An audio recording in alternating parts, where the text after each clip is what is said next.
कर्नाटक के मांड्या जिले के एक छोटे से गांव हरलहल्ली से शुरू होती है ये कहानी।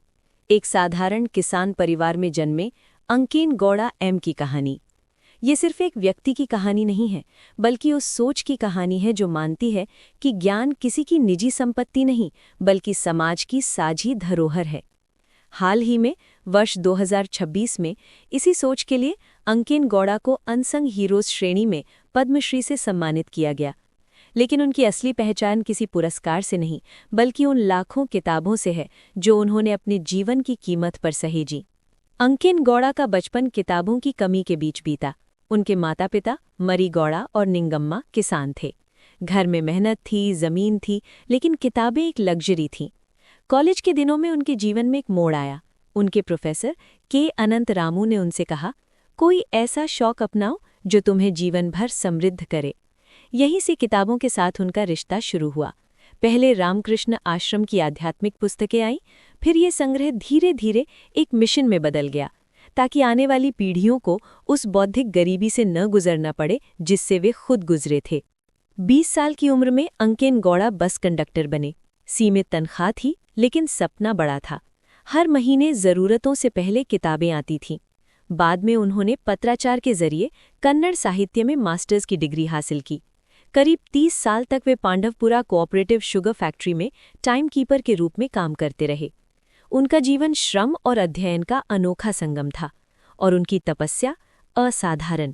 अपनी तनख्वाह और रिटायरमेंट लाभ का लगभग 80% हिस्सा वे किताबों पर खर्च करते रहे।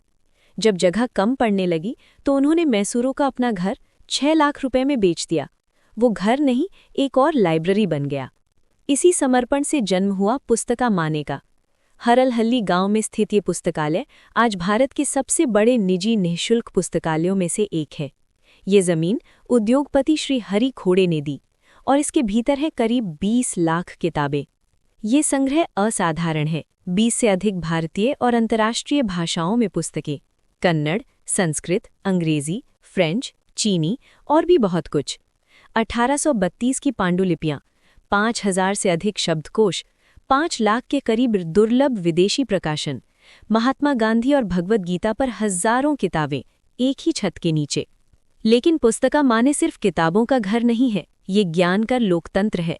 यहाँ कोई फीस नहीं, कोई पहचान पत्र नहीं। स्कूल के बच्चे हों, शोधार्थी हों, सिविल सेवा के अभ्यर्थी हों, यहाँ तक कि सुप्रीम कोर्ट के न्यायाधीश भी। कई पीएचडी शोध सिर्फ इसलिए पूरे हो पाए क्योंकि इन अलमारियों में वो किताबें थीं जो कहीं और नहीं मिलती।